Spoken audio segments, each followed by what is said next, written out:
kanyang unang sahod sa YouTube.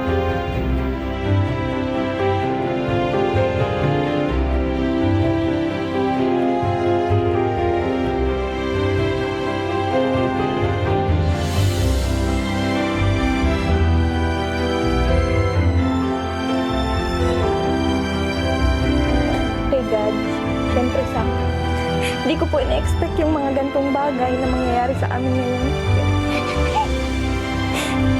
Kasi po, ang pangarap ko lang talaga dati kila mama ko. Kabahay, diba?